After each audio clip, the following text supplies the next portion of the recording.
you can be like you could be something, right? Like I'm saying, like, hypothetically, like, if I had a son and he's like kind of a bastard, that's like he should have no shame, right? I put my hand on Felix's shoulder. I look into his eyes and I say, Felix of Arathorn, the role of fathers is an invention of early modernity. In Celtic pre-modern times, no man was enslaved by fatherhood. The matriarchy controlled all, and there was no shame in abandoning your child. And in fact, it was the most honorable thing a man could do. And Matt, what do you think of the hag? She yelled at you and Vince's Fosterus. What is Matt the Barbarian? How does he take all of this in? Does he even, can he register it? What's his thoughts on that? Weird feeling. Groin? Horny. You see the dog gives a Marmaduke Beethoven Don't judge me, dude. You lick your own balls. Shut the fuck up. Yeah, the dog goes, facts. And the way to the catacombs is clear, so you guys can sort of march your way in if you'd like to. As night is approaching.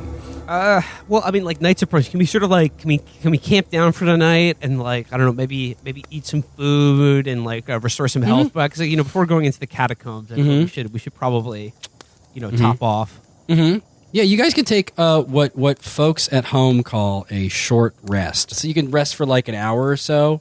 And Matt, in particular, what you're going to do is roll your hit die. There you go. Okay, you're at now 42.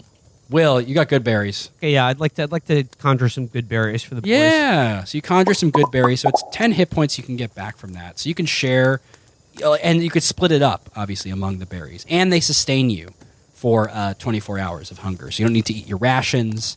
You can feed your dog that as well. Well, the dog, I guess, had the brain earlier, so he's probably okay. I say, all for one for all. Let's divide these berries up equally among the lads. I could just also do a lay on hands, because I know Matt's a tank, but it's he did take a lot of damage from Huma. Yeah. So you can do lay on hands as well. So you guys can each of you. So Matt can put maybe Matt puts 4 berries, so he can share with the dog if he wants to, and then each of you take 3. Okay. And then you can use your lay on hands to heal Matt back up to 55. Doing it. Which would take 13 off of yours, so you have 12 lay on hands left. And so, Matt, you're back at full health after this rest, this short, brief rest outside of the catacomb entrance. At this point now, let's venture into the catacombs. Let's go, boys. Let's go for it. So, the catacombs are an interesting place. When the fog clears, you descend into the catacombs. The only sound you hear is the chittering of dozens, maybe hundreds of rats. The walls and floors are wet with grime, and the air stinks of loam. Cramped and dark, you get the sense you're being watched, but not by Fausti's spires, as you've been carefully avoiding them, but by something more ancient and with unknown intentions. Old bones are worked into the architecture of the walls. They could be long-dead dogs, but you suspect they're human.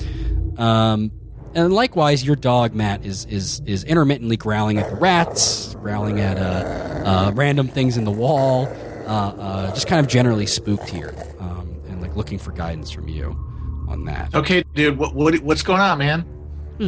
Lots of spooky, scary, spooky, scary. He's just trying to find his fun Halloween words. What do? Just keep your nose open, buddy.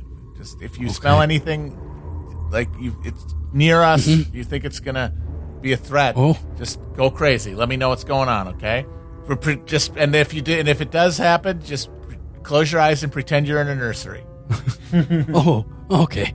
Oh, okay. He gets very excited. So the dog will then be sort of on alert and will be kind of constantly checking. If actually what I want you to do is roll persuasion, Matt, on the dog. I can't persuade a fucking dog. Oh man. Oh, Jesus boy. Christ. Oh boy. Idiot. You got a crit one. The dog somehow takes your words to mean that be on alert because something is going to kill you. And the dog is somehow more scared and just sort of like goes between your legs, and is just walking between your legs. You can try to hand him a berry or something to calm him down. Yeah, eat some berries, dude. Come on, settle down. Yeah. It's fine. Don't worry about it. I'm here. We're all here. I got a big axe. It's fine. Yeah. Don't give him don't give him a berry yet. I have an idea. I have the best thing. This is like a tried and true way of calming down dogs. We've been doing it in my family for generations. Okay. I like just sort of like in my mouth, like I bite off like half of the Percules tablet because you don't want to give him a full thing. And I put it in the berry. Okay. This really, like, dogs love it. Well, they don't love it, but it like really chills. It does help. It really chills them out. Like, do you want to? Okay. Wow. Yes. So you give it to him. He got a very high Constitution saving throw. So that Percules does make him calmer, and he's like, whoa, poppin', oof. And he's just sort of like saying woof to you, Matt. Like, that's how calm he is. He's just like he's so calm. And he sort of nuzzles up to you, Matt, and goes out from between your legs and starts to walks beside you instead. Can you believe that they're making the house Sackling pay 20 talents of gold just for making these tablets? They've not, like, anyone who has turned into a newt from taking too many of these, that's their fault. I've been taking these for forever. I don't have any, like, issues. What you guys do know about the catacombs is that the quickest way probably to get to the Rat King is to follow the rats. They themselves swarm in sort of intricate patterns, but you can find your way there through them. So I would say if you want to do that, start with rolling insight on the rats. See if you can understand their patterns just by getting a glance at them. I've never understood a creature less. And Matt with that 11, you get a sort of a sense of them. They're fellow beasts. You can also try talking to them too. Hey guys, what's going on? There's like 100 of them, so they're like kind of just squeaking around, and then one of them sort of perks up. Goes, "Hey man." Hey, what's your name? Bobby. Hey, Bobby. So we're hanging out. We're new to the cave, and we just want to, know what to expect. What's going on around here? Well, you see like a bunch of rats going like, "Bobby, move! Bobby, move! Bobby!" Like they're all like running around him. He's like, "Sorry. Well, there's guys in the walls, and there's the king, of course. Love the king, love the Rat King. Rat King. Yeah. We're headed there now. You want to come? Want to come to the Rat King? Want to come to the Rat King? Want to come to the Rat King? Yeah. Let's see the Rat King. Let's find him. Oh, yeah. We'll follow you. Okay, yeah. And so you can sort of pick out Bobby in the group, and are able to pick him out in the group, and able to follow him. Sorry, Felix, are you raising your hand? This is a question for the DM only. What's up? Is this the Royal Rat Authority from DS2? Oh, no, it's not. It felt like it. Sorry. So yeah, I mean, Matt, by communicating with that rat, you guys have a pretty easy time following them. And following them around and ducking through different corners and crawling through different little scattering, and it's a maze like bizarre burrowing the catacombs. You get the sense of the magical ley lines along the walls. Bob sort of like taps them with his nose, and he's like we follow these, and he starts to like sort of follow them too. And as you guys are curving around and sort of like getting lost in this maze for like a good like half hour at this point of just like, it's like, are you going to get to the Rat King? You stumble on a larger sort of atrium passageway, and you see Bob, and he goes, "Come on this way," and he crawls under something, which is something you guys can't squeeze through. And Will, now you're currently out of wild shapes, I believe. So in front of you though is this massive automaton, is standing like, it's so wide and so large that even this larger doorway that you haven't seen in these caverns, in these catacombs so far, it covers like the whole thing. It fills it in each crevice of it. It seems defunct, but yeah, there's just like large automaton in the way. What do you guys want to do? It's an automaton. Reminds me of the vision scroll I, Automaton, starring Will Smith and James Cromwell. Can I use my Vision Scroll divination ability to like get a sense of like how to deal with this automaton, how to get it out of the way, or possibly even activate it? Absolutely. I would say roll a investigation. You're going to kind of like just look this thing up and down, look at all of its crevices. Oh, wow. Really? You Terrible. somehow got a 0. This is I automaton was not the best Vision Scroll, so I'm gonna have to think of a different one. For you, this becomes like a nightmare of modernity as you're looking it up and down. It like shakes you from a pagan perspective. And you're not able to approach it any longer. But yeah, you convincingly brush it off to everyone as like, yeah, it's just, the movie sucked. It's fine. It's I didn't not get it. It just was not that good. But you guys can also still try your hand at investigating or trying to understand it. All right. I got to say, no one would ever pick me for a catacomb guy. Not the type of place I would hang out. Yeah. Really not my area of expertise. I'm just sticking close to Will. Like, I wouldn't even know what to look at. If you put me in front of, like, the head skeleton, I don't know what I would say to him. I'd just like to say, though, that the traditional pagan practice of stacking corpses on sort of a stone shelf in a cave by the thousands is second only to bog disposal as the most based way of dealing with dead bodies. Okay, question though. I don't want to start like a whole theological debate. We got our own ways of doing things. You guys got your things. But okay, I don't know if you do cremation or not. That's a big thing in my family. I do claymation.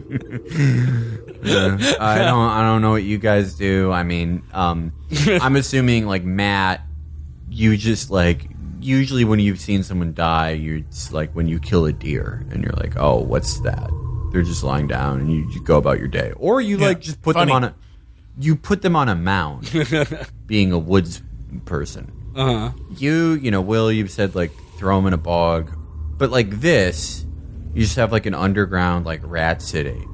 Like, what do you do if you want to like visit your loved one? Because we have both headstones and urns in our family, where it's like, if you put them in the urn, they're always with you. They can hear every argument you have for the rest of your life, and we love that. Like, we love that. That's a big. I hope I'm on a little bit of like a falling out with my family right now, but I hope one day I can be up there on that shelf. And the outside gravestone, it's like a nice place you can go. But do families come down here? Because it seems like they would get fooled by the rats, and they're like, it's not a good place to bring a kid. Let's be honest. So yeah, you would know that about that these catacombs, hold dead pagan sort of creatures. So it's from a pagan era. So it's not something that people would venture down here that often. So the way that this automaton, I mean, as you look at it, I would say roll a history check, Felix, with your sort of knowledge of the dead and sort of your opining here. Let's see what you can sort of recall looking at it. Yeah, 22. Looking at this, you recognize it with a little bit more clarity as it looks like some sort of potentially Eastern Cooperative era sort of automaton, potentially from the Middle Eastern part of the world. And you also see, I think, once your knowledge of that, you see that in the center of it, there's just missing a battery. And you see to the left of this thing a big-ass battery infused with electric magic. And that seems to be what's happening here. Guys, I think the Lord God, the one I follow, the same God I've worshipped across all religions, he's always been there. He's given us a sign. I think we got to tap in with his battery. So, yeah. You plug in the battery of this thing, and it begins to power on. Its eyes glow open. There's a whirring sound inside of its massive metal body, and it begins to speak. Giga Boris 6 is online. Identify yourselves. How do you do? I bet I'm whatever religion you are. Do you fight for or against the vile imperialist King Job and his decadent realm of Fredonia? Against. And I'm going to do an intuition check on them. Yeah. 13, yeah. I'd say with a 13, like, they're not trying to deceive you. You can get the sense that, like, they maybe didn't know what some of the words you just said meant, but they heard against and Job Iden, and they got that clear. Great. You hear a moment of mechanical whirring behind its big helmet-like head, and it goes, "Excellent. If you fight against the king, then you fight with Boris." You see the dog next to you, Matt, start to lick Boris and like salt, just like tasting the like metal for some reason. How's he taste, dude? Not as good as first lick, but I can't stop. It just like keeps licking. I had a metal licking period. and he goes, "It has been many years since outsiders have been in the catacomb. I have been dormant for a long time. Do you seek the Rat King? That's what we're here for. I can help you find and defeat this man. It has been my great desire to wreak vengeance upon him and his evil spooks." I gotta say, normally the fact that this just sort of totem of mechanical anti-life is just seemingly inhabited with real energy would be a sort of an abomination to me, as really the ultimate culmination of reason, science, technology, and patriarchal forces like that go against, like I said, pagan, traditional, matriarchal Celtic practices. This is extremely cringe and not based. But you know what? Sometimes you got to use the master's tools to take down the master's house. Absolutely. Comrade. And you, as you say this and sort of like make you clear, like, the enemy of my enemy, right? You, Big Boris 6, roll a dexterity saving throw. Okay. Not too hot. Out of the blue comes one of these spooks. And it comes at you and slices its like ghost-like claw through you, Big Boris 6. And you take like 10 damage as this thing slices through you. But you know what these spooks are. Yes, it is the agents of the Dark Crown attempting to suppress us. Here, gentlemen, comrades, let me protect. And he is going to go ahead and turn to this thing and shoot. Now, I had to enter this manually, so I'm not sure if it's quite going to work. But yes, does that go? That is Havana syndrome. Describe what Havana syndrome. My previous masters imbued me with their sacred weapon, the Havana Ray. And I shoot a ray of sickness at the specter. Yeah, roll for damage. That hits. It auto-crits whenever you use it against a spook. That spook just dissipates immediately with 28 damage. And he goes, my tummy. Yes, exactly. Turns the ghost and like a panel comes out of his arm and a green ray shoots at it. And it vanishes. Yeah, and the dog goes, wall, ghost in the walls, and like sort of like starts like bouncing up and down, like kind of happily watching it dissipate. But yeah, go on, Boris. Sorry, I've got some flavor text here. Yes, I was constructed and brought online by the dwarven artificers of the Great Eastern Collective. My purpose was as a weapon in the dwarven people's army during their attempt to invade the mineral-rich central highland of Rivendelistan, and to bring the holy kingdom of moon elves there into the collective. The dwarven effort proved a failure, and over the course of their long occupation, much war material was captured by the moon elves. Big Boris was among the ordnance taken into their control and reprogrammed. I now serve the moon god of the elves, and I am dedicated to protect their holy kingdom and vanquish their enemies. However, as you of course know, not long after the Eastern Collective withdrew from Rivendelistan, King Job's filthy imperialist Templars attempted a similar invasion and occupation. The elves outfitted me with this ray of sickness, this Havana beam, as an offensive spell to cause confusion, nausea, headache, and crippling upset tummy to their agents at a great distance. I was the scourge of the Templars, and they hunted me, captured me, and brought me here to the Black City. I've been tortured and experimented on by the Rat King, Lord Piotr Abulatrus, and his minions here in the tunnels for years. But my hatred for the western swine and fealty to the moon elves is too strong to break. I will never give up the secret of the Havana beam. and I've been waiting to be unleashed to wreak my revenge against these dogs, and now, you, my friends, have done so. I will aid you in your quest for as long as possible. That was, I gotta say, sometimes you find fake friends in real places, and sometimes you find real friends in cavernous corpse dungeons. I could not agree more. You know what's so funny is, like, my entire life, I was saying, there's no way I would make friends in a catacomb, much less one of the best friends I've ever met.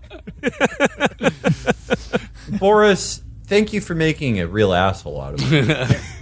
As an automaton, I do not engage in the concept of friend. I do engage in the concept of ally. I have been in these catacombs a long time. I understand the ley lines and can guide you to the lair of the Rat King. Yeah. And so we go off. Yeah, you guys. I grab my giant halberd that is stationed next to me and trundle off. You guys follow Big Boris 6. The dog, who's now just so happy that like there's more people, is like running back between you guys and is very happy. And you guys reach into the main lair of the Rat King. Big Boris is true to his word. He knows his way around these catacombs. As you're going there, he I don't know if he opines on the way the ley lines work, the way that the rats communicate information. You want to do that, Boris? Yes, these whole area is infused with these magical ley lines. They channel magical energies in all directions. If you monitor the rats closely, as I have for many years, and it appears our large friend Matt here is able to as well, you will see that they travel along the magical currents to the center, where their power originates.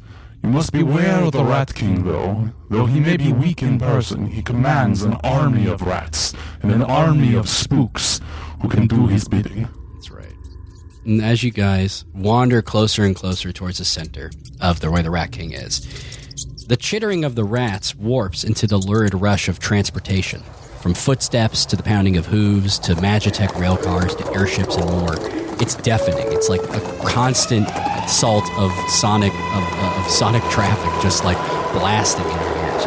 You see you see Bobby actually, that you've been tracking him. You sort of catch him again. You see him. He sort of waves to you, Matt, and that he runs into the center of this nest made of bones and debris where the Rat King sits. The Rat King himself, his face is human. It's exactly as pallid as it is youthful, plain as it is obnoxious, and stretched over the skull of some Jurassic rodent, its snout bulging and complex rather than sleek and knowing. His body's emaciated, scarred, and knobby bones jutting out, straining to hold his leathery, half-human skin that hangs so taut as to almost fray at the edge of his frame. He's covered in these rough patches of senescent fur grayed by who knows what, and a long tail made of small, scurrying, diseased, and dying rats that quiver and ache and cry in pain as they've been molded to him by some foul magic. Whatever the man the Rat King was before he was the Rat King can be found in his beady little eyes, which still occasionally sparkle with dull, sociopathic fervor. But at the moment, they're shut tight, listening intently to the susurrus pips of Bobby, who has approached him. The Vermin Lord's splintered human ears twitching in interest. When the rat says its piece, the Rat King plucks him by the scruff of his neck betwixt his delicate, crooked fingers, and unhinges his maw and swallows him whole. He then swiftly whips around his massive tail and decelerates it just as smoothly at the base of a vast stone wall behind him, where stone knobs, dials, and buttons lay. His tail hisses and oozes and adjusts these knobs accordingly. He just raised the toll to cross from New Polonia to Ehrenborough by 3.5 copper pieces, which should optimize the transit authority overhead by 0.1735% year over year. It's a big deal, and he's very pleased with it. The horrible din of travel continues, unceasing. The Rat King then pulls out a strange orb from beneath his nest and brushes some crud and viscera off of it. He then waves his gnarled fingers dramatically over it. Roll Arcana, Volfil. 23. You can't quite tell what kind of orb this is. Yeah, you too as well, Felix, if you'd like to as well. Both of you are not quite sure sort of what this kind of orb is. Oh, a crit. Ooh. Ooh, Felix got a crit on this check. baby. Felix, you have a lot of history calling X's with a scrying orb. Trying to get in touch with your bastard sons who've blocked you on the scrying orb. You know one when you see one. That's one of the reasons I want King Trump back in there, because he was going to make all orbs a public utility, and you couldn't get banned from them, and you wouldn't be able to block people. And you see him pull it out, and as he sort of like spins his little fingers around it, the hum of transit gives way, and now there's this sort of it's supplanted by the whispers of the king, and two troubling voices that are now spinning out of the orb through some sort of red. You see a red sort of line of magical energy conjure this massive two-headed creature. The Chancellor Nan Chuckett, wearing their customary dashiki, beneath which rests huge boobs. And each of them speak in turn, one Nan and one Chuckett. First, and here's what they say. Nancy says, Nan. You've done well, Peter. The Mason will be pleased with his creation. Thank you, Madam Nanchucket. I live to please. I live to please. All that said, there's something we need to discuss. Something important. Immediate. And they say at the same time, confidential. Yes. I love secrets. I love them. As you may know, Duke Cuomo has embroiled himself in yet another scandal. One that the blood gods of the Black City will be unable to abide. And then Pete says, But I thought the elder sacrifice was the finest offering. and Nancy says, and it was, and it pleased Baba Matthias. And Pete, like almost standing at attention immediately. I pray to the great transporter, Devil Moses, builder of roads and beaches. And Chuck says, yes, we know, Pete. And Nancy goes, what we're referring to is his unfortunate ancestry. Not everyone is as strong as the warlock Fausti. Some succumb to the baser instincts of the Italian's lust, and so he is cancelled. And Pete is like horrified. No worse fate, no worse fate. And worse yet, we fear he has something planned. An uprising. He'll refuse to leave. So tomorrow, he shall be removed. In the chaos of this conflict, we expect you to assure the safety of the portal. And Pete sort of waves this away. Yes, of course. And Chuck says, to be transparent, the once Muslim king has taken to the performing arts, and we are without his guidance. And Nancy says, or his influence. And the Mad King, wouldn't you know it, he's growing madder still. His remaining son has gone rogue, and the warlock Fausti, while our ally now, his spires grow by the day. No doubt aided by his demon patron. We fear the blue cloaks are slipping. With Cuomo's removal, we hope this setback will strengthen our organization's resolve. And Pete is salivating now. Yes. And you need someone to step up. You need someone to rise to the occasion, yes? And Nancy says, if you do well here, Pete, it could be you who is the Duke of the Black City. And Pete does a full backflip. Yes, I will step up. I love to step up for difficult jobs. Yes, I'm coming. We thought you'd say that, Pete. This is a critical moment. I'm roping all over the place. While Lindale has died, his forces remain, and the prophecy must not be fulfilled. If we handle this properly, and they say at the same time, Fredonia will be for ours forevermore. And they vanish. And once they vanish, the Rat King is licking his lips, doing a little dance. He's flossing too. You see, spooks? Shouting to the spooks. You see, I am a worthy vessel. I am worthy of the title Rat King. You see? And he's like dancing about. What do you guys want to do? You've learned a lot now about what's going on in the Black City. What's going on at the palace too. I'm looking at the Rat King. I'm looking at a guy whose body is constituted by diseased rats. And I turn to Arathorn and Matt, and I just say, there's something about this guy that's not right. I don't like it. And I heard, but before he was Master of Transportation, when he was with the Consulting Guild, he fixed trencher prices. Okay? No. He has a. You also see around his neck the Amtrak shard hanging loosely. Oh well, okay. We need that shard to get to the capital. We need the shard to complete our quest, folks, boys, quest mates. I've got high hopes for a killing. Let's fuck this rat up. Yeah, let's go. Woof. Yeah.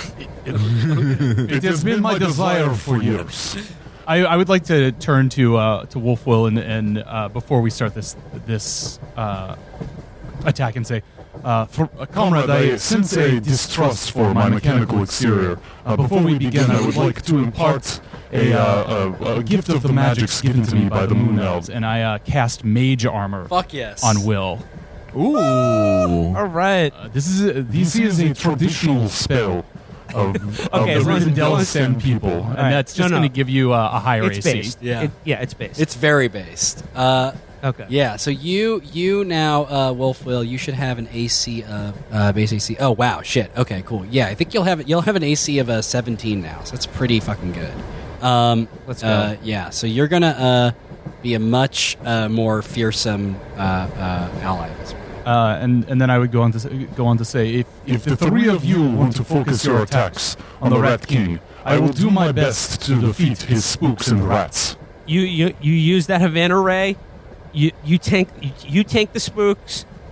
Us three, we're taking down the rat. And he cocks his forearm and says, "It will be my pleasure." Fuck yes.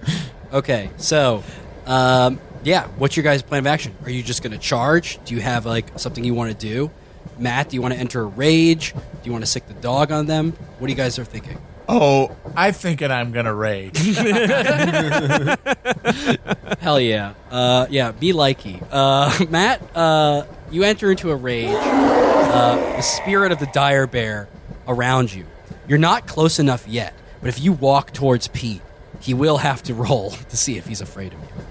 I'm running. You're running? Yeah, you're charging? Okay, Felix, Will, you getting ready for this? This is the big fight. Before Matt is in close with him, I do want to try one sort of AoE attack on him before he gets in close. I do want to cast Divine Smite just to kick this off. So Divine Smite will happen when you connect a melee weapon to him. Okay. So it's not going to be quite that, but you do have Scorching Ray, which I gave you, which I don't want to hear anybody tell me that he's not supposed to technically have it. And you can cast 3 rays of fire basically at him and just start this off by just lighting him the fuck up. Yeah, no, that's okay. Yeah, Scorching Ray. Fuck yeah. Okay, and then Will, you have your armor now. What do you want to do? Imbued with the sacred bard knowledge of the Vision Scroll, Piero Pasolini's Salo, or 120 Days of Sodom. Cool. I channel the Vision Scroll, and I put it towards. I'm calling lightning down on this rat. Fuck yes, dude. Okay, you're gonna do call lightning. Okay, call lightning. hell yes. No, yeah, that's okay. Call lightning. Okay, submit. okay, fuck yeah. All right, so we're gonna. Oh boy, this is gonna be nuts. Okay, so let's resolve this. First thing that happens is Matt